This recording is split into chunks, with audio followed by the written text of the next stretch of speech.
Yo, what is going on, everyone? My name is Nick, or the Notorious Fantasy, and in today's video, I'm going to be touching on Week 6 defenses that you guys need to pick up and stream this week for fantasy football in 2020. I'm going to be going over 5 defenses in this video that I think you guys can find on the waiver wire and throw into your lineup to help win your Week number 6 matchup for fantasy football in 2020. If you guys end up enjoying this video and are like, you know what, I need more fantasy content, I'm trying to win my league, this is the best place to do it. I post content every single day to help you guys dominate your 2020 fantasy football season, and we're going to be eating dubs all over the season, especially in week number 6 with these great defensive pickups. So let's get into it. Week 6 defenses to stream. We begin here with the New England Patriots going up against the Denver Broncos. Now, this was actually a matchup that I was kind of interested in.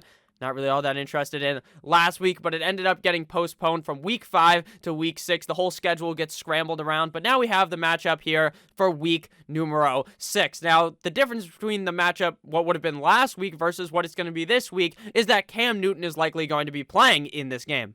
Now, you might be wondering, Nick, how does that affect the Patriots' defense, right? How does Cam Newton do that? It's because they will be on the field for longer, because Hoyer and Stidham aren't all that good. Cam Newton's able to run out the clock, chew the clock, and run around the pocket, do all these things to slow down the clock, make sure that they're not getting out of bounds. He doesn't really throw the ball a severe amount of times. He's not going to throw the ball 7 million times in the game where the clock might get stopped from incompletions. They're going to try to run the ball. They're just going to try to get out of Denver with a W by slowing down the clock and slowly eating them, unless Cam Newton just goes absolutely crazy and throws 6 touchdowns, which is definitely entirely possible. But with that said, the Denver Broncos offense is not very good, and the Patriots defense has actually looked very good considering a lot of their main key players, the marquee players on their team, ended up opting out of the season, and they probably would be looking 20 times better right now with the defense pre-coronavirus or pre-opting out. So the Patriots defense last week, but not really last week, just week number 4, the week before last week, played up against the Kansas City Chiefs in Arrowhead, and they made Patrick Mahomes look pretty silly for the first 2 quarters of the game. They were really holding the Chiefs defense or the Chiefs offense back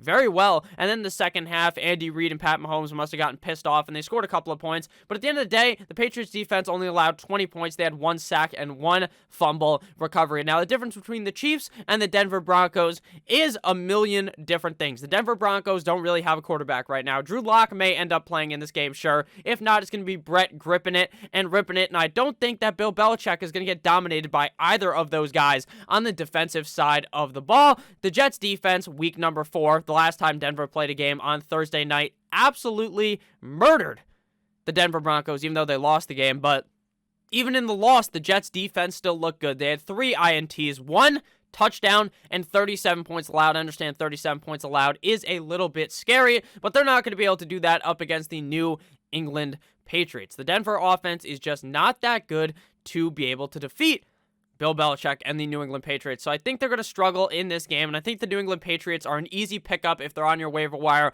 to be the number 1 pickup for the week. Next defense here, we got my Miami Dolphins going up against the New York Football Jets. Now, this is a game, again, that resulted in this kind of spinning around of the schedule moving all around so that everything could fit. The Dolphins get the Jets this week. The Dolphins defense, week number 5 at the San Francisco 49ers, lit Jimmy Garoppolo up. They lit a fire under his ass so hard that Big Dick Beathard had to come in for the second half of the game after Jimmy Guap ended up getting hurt. Now, you could 100% base this off the fact that Jimmy Garoppolo was banged up coming into this game with his ankle. He clearly wasn't stepping into the throws and looking very foolish out there. But hey, they're playing Joe Flacco this week. Cool Joe. Or maybe they're playing Sammy Mono. But I'm not too sure that's going to matter, because last week the Dolphins defense destroyed one of the better teams in the NFL, the San Francisco 49ers. 5 sacks, 2 INTs, 1 fumble recovery, and 17 measly points allowed. The Jets offense is fucking putrid. It is dog shit. Adam Gase needs to be fired as soon as possible, ASAP Rocky style, but he's not going to end up getting fired because the Jets are run by a bunch of clowns. It is a clown show, Ronald McDonald-esque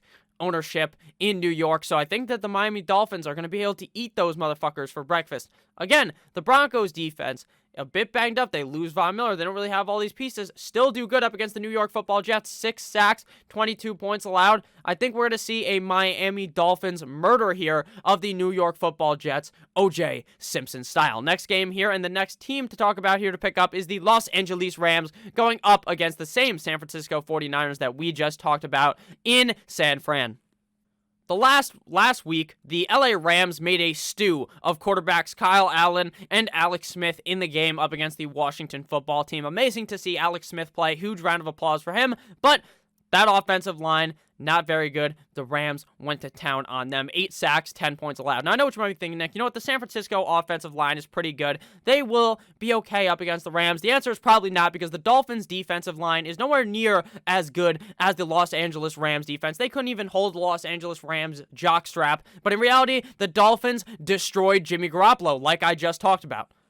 Again, to reiterate, for further kind of implication to your brain, to throw this knowledge straight into your brain that the Rams defense is going to destroy the Dolphins against the 49ers in San Fran as well. 5 sacks, 2 INTs, 1 fumble recovery, and 17 points allowed. They're probably not going to be starting Jimmy Garoppolo in this game. I wouldn't think so. Jimmy Garoppolo clearly is not healthy. They need a couple more weeks without sexy Jimmy, Jimmy porn star, whatever you like to call this guy. They need more time, and he needs more time. So the Rams are likely going to be playing up against either Nick Mullins or Big Dick Beathard, and I think that Aaron Donald is going to eat this man for lunch, cut him up, and have some fucking leftovers after the game.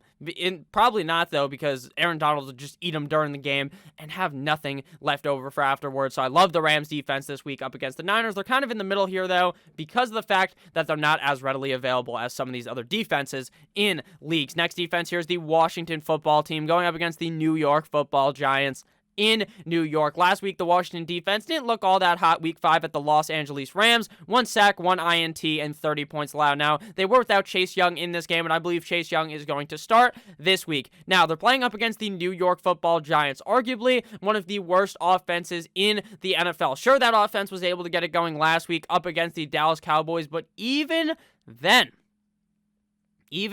Dallas, one of the worst defenses you've ever seen, you've ever laid your eyes upon. They make you cry like you're eating fucking onions or something, or like you're cutting onions, I should say. That's what that Giants offense looks, or that's what the Dallas defense looks like. It's so bad. But still, against Danny Dimes, a.k.a. Danny Fumbles, a.k.a. Danny can't read a fucking children's book. I don't understand, but it doesn't fucking matter because the Dallas defense played good against the Giants. So will the Washington football team. 2 sacks, 1 fumble recovery last week for the Cowboys, 1 touchdown, and 28 points allowed. I would not be surprised if Danny Fumbles left this game in a goddamn hearse once Chase Young is done with him, as long as Chase Young plays. The Giants offensive line is awful. Daniel Jones' decision-making is awful. The coaching is awful. Every aspect of the Giants is absolutely atrocious, kind of like with the New York Football Jets. So the Washington football team is an excellent pickup for this week. And final defense of the video to pick up is the Arizona Cardinals at the Dallas Cowboys. Now, sadly, the Dallas Cowboys end up losing Dakota Prescott for the whole rest of the season, I would assume, season-ending surgery last night after that game. Very sad to hear. Now, Andy Dalton, the Red Rocket, the Ginger Ninja, is going to be starting in this game. Now, the Cardinals don't have the greatest defense on earth. They're not the greatest show on earth, but it will be good enough up against the Dallas Cowboys to be worthy of picking up. Sure, they're not the best defense to pick up, but if they're still available and you feel like you need a defense to slot in for this week, you can do a lot worse than the Arizona Cardinals going up against the Dallas Cowboys in Jerry's World. Last week, the Cardinals defense laid a smackdown on Monday night. I think Monday night's actually like Monday Night Raw, so that didn't really make all as much sense. But it's on Sunday. The Cardinals laid a smackdown to Joe Flacco, Joe Cool, and friends in New York. 3 sacks and 10 points allowed. Again, the Giants' defense last week did look very good in that game, even though the Giants' defense also sucks the fat wee-wee. Giants defense, week 5 at the Dallas Cowboys, 2 sacks, 1 INT, 1 fumble recovery, 1 touchdown, and 31 points allowed. I do think they will allow a decent amount of points in this game, but I am afraid that Andy Dalton's going to make some key mistakes in this game. Sure, he was able to lead the Dallas Cowboys to a win, but I'm just not too sure he's going to be able to do it for a whole game without making some crucial mistakes up against an all-right defense in the Arizona Cardinals. So sure, I don't love this pick, but hey, there's a lot worse defenses than the Arizona Cardinals available on your waiver wire. So thank you guys all for watching this video. Again, if you did end up enjoying at any point in this video, please make sure to hit that subscribe button down below, because not only is it free, I put out content every single day to help you guys win that 2020 Fantasy Football Championship. Come back a couple hours from now. You're going to get that nice week number 5 recap, and then tomorrow there's going to be more bangers of videos, bangers every single day. I love each and every single one of you guys. Thank you guys so much for the support. We're going to hit 9,500 subscribers this week. I believe, I hope so. I love you all. Thank you guys for the support. It means everything to me. Have a great rest of your guys' day. I love you as always. Have a great rest of your guys' day. Stay safe. Good boy.